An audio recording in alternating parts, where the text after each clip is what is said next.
Hello and welcome to Mechwarrior. This month they're having a trick-or-treat thing going on, and it's going on October through November, and you can win up to 300 toys, ranging from UAVs to artillery strikes and cockpit items and paint colors like the purple and the orange color like you see in this mech here. And then they're also giving away two mechs. They're giving away a Grasshopper 5H and this mech here, an Ebon Jaguar Prime. And also some of the things you're giving away is MC. So yeah, MC. Like you see down here, MC, woo, yeah. They're also giving away C-bills, and not XP, but they're giving away a lot of other things with this, and you don't have to pay anything for it. Now, if you bought something over the last year, you'll get an additional 50 loot bags that you can get as well. But you get all these loot bags, just sign into your account at mwomercs.com, and you can get all these cool toys. Now, if you buy different kits prior to the sale that's going on, or the special that's going on right now, I believe, you also get additional things. Like I purchased a scale shot, and I'm regretting every second of it because I am the worst player with that. But it allowed me to get additional loot bags. And let me show you this guy here. So I immediately stripped out all the toys that are on it, but I left the original pieces so I could show you this. So the original quirks on this Ebon Jag Prime, for short, is XP bonus 2.5, ballistic cooldown minus 10%, missile cooldown minus 15%, and then the general cooldown of minus 20%. So that means ballistic cooldown is actually 30%, and missile and missile cooldown is 35%, which is really nice. Energy heat is minus 2.5, and missile velocity is plus 10%. You're getting some base armor features as well, which are really nice. And if you switch out the Omnipods, you'll still get the survival basic armor things, depending on what they offer in the other ones. But typically, it's usually right around plus 7.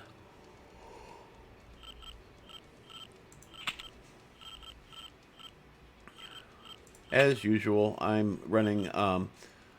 well, actually not as usual. I'm actually running an artillery strike and an advanced UAV. I haven't got this thing remotely skilled out yet. However, let's look at the heat management. There isn't any heat management to even think about. Heat management is 2 of 2. It's perfect. Speed, 81, that's factory. Firepower is 40, not a lot, but this is an attrition build. Let me show you the skills that I've got so far. I believe I had 23, and I haven't got any more here. I just got 23. So I added a 1 velocity, magazine capacity along with LBX spread, all the missile features, some armor hardening, and then I swung way out here so I could get advanced zoom for the LBXs and 1 consumable slot. Now, why did I get an advanced zoom? Well, there's a couple of reasons. You don't have to get a lock to shoot ATM missiles. And these have a range of 1100, so that means you can actually sight somebody in. And as long as you're within that maximum range of 1100, excuse me, it's like 2 o'clock in the morning here. As long as you sight somebody in, you can fire those missiles, and as long as they don't move, you can hit them from where that target spot is. And that's something I do on the regular. I do this with LRMs and ATMs, and primarily with ATMs because they nerfed the hell out of LRMs recently. So I switched to ATMs as my primary missile weapon. And I do that quite a bit. Of course, LBXs don't need a lock, but let's take a look at the damage these do. By the way, these ATM 9s do 22 damage at about 250 meters out. And then right at 60 meters, they do 0 damage. So at 60, they technically can do damage, but depending on the way that mech is pointing towards you, you may or may not do any damage. So as a safe rule of thumb, 63 meters, you're absolutely going to do damage. And it's going to be maximum at 22. And then as it goes out to the furthest point, which is just shy of 1125 because we're sitting at 1100, these are going to fire out and do the traditional 18% or 18 damage per volley. And I fire these both at the same time. So I'm doing 36 damage at maximum range, 1100. And so now let's move on to the LBX2s that I decided to put on here. Instead of doing machine guns or some other kind of a ballistic build, I'm not a big fan of ballistics, but I am a big fan of LBXs because they're like shotguns.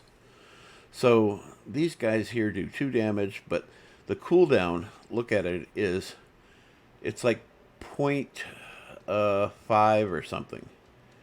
0.51. So these fire really often and really fast. Heat is 0.4. There's something there, but there's not really enough. You can fire these until the cows come home, and you're never going to overheat. And then the range on these things is stupid big. Maximum range is 1800. So that means anything that I can shoot with my ATMs, I can also hit with these as well. And that's a very good combination. And that's part of the reason I went with this. No AC2s and certainly no Ultra AC2s because I don't like weapons that don't shoot. A weapon that goes into jam is nothing I'm interested in. You know how often missiles jam? Never. That's how often missiles jam. Never. So these maximum range that they're going to do any damage whatsoever is 1800. So you figure at about the same distance as the ATM 9s, pretty close to it. These are going to do some serious damage. So at 900 meters, that's optimum range, and at 1100 meters, they're still going to do a significant amount of damage. Not quite the same as what they would normally do, but they're going to do some damage. And over time, especially if you're firing these fairly quickly, and these do fire fairly quickly, the cooldown on them is stupid, as we already saw. You're going to do some serious damage. So speed is 81, 40 is the damage. And I went ahead and did the weapon groups like this, buttons 1 and 2, and then button 3, which is my thumb button. Just fire those things out when I need to. Camo specs. By the way, these come when you do the when you win the mech through the loots and stuff. You're going to end up getting the Smoke Jaguar Ebon Jaguar paint scheme, the camo spec. And I didn't like the way it originally looked, so I spiced mine up by putting a little bit of this grayish color on here, this basic gray-blue. The blood orange, which is one of the colors you're going to get for doing the loot bags. There's also the purple, but I wasn't crazy about the purple. It's just a little too much for me. And then I purchased the black because I needed black and white to make out my mix. You can see what this looks like that. That's pretty cool. That's a little over the top. That's okay. I actually had this for a minute. That's just too much. This is really neat. That's pretty cool. That's great, but that's really good as well. But I went with this obsidian blue because I really like the way it pops. It also makes for kind of a nice camouflage. Whoops, I hate that. Cockpit items. All I have to say is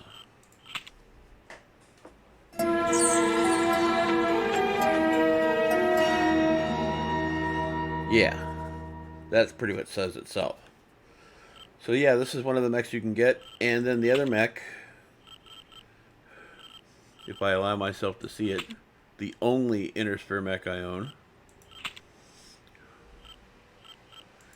is the Grasshopper 5H. And I already changed the paint around so it looks like this. But you do get this paint pattern that comes with it. And I think this looks pretty dope.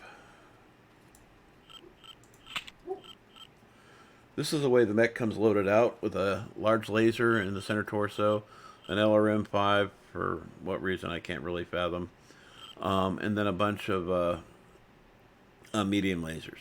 Now, this actually has 2 pairs of LRMs, lasers here. So it has one pair here, one pair here, and then you get a AMS as well. And there's is not enough room to put an arc either. I don't even know why they bother putting this here. I end up putting probably rockets in here is what I'll end up doing, or nothing at all. I'll probably end up changing this to a light engine, same size, 20, because it gives me a speed of about 64 kph, and once I max it out, it'll be closer to 70. And ultimately, I'll probably end up putting 2 ER large lasers in this up high, and then keep these the rest of the way they are now, and change everything out and add some special features. But this is how the mech comes. And as I said, I changed the colors around and came up with this, and I think it looks quite snazzy. Yeah, I like how the snake's kind of coiled around the leg, or the dragon. Yeah, it goes up the back like it does. Yeah, that's cool. Anyways, hope to see you on the battlefield.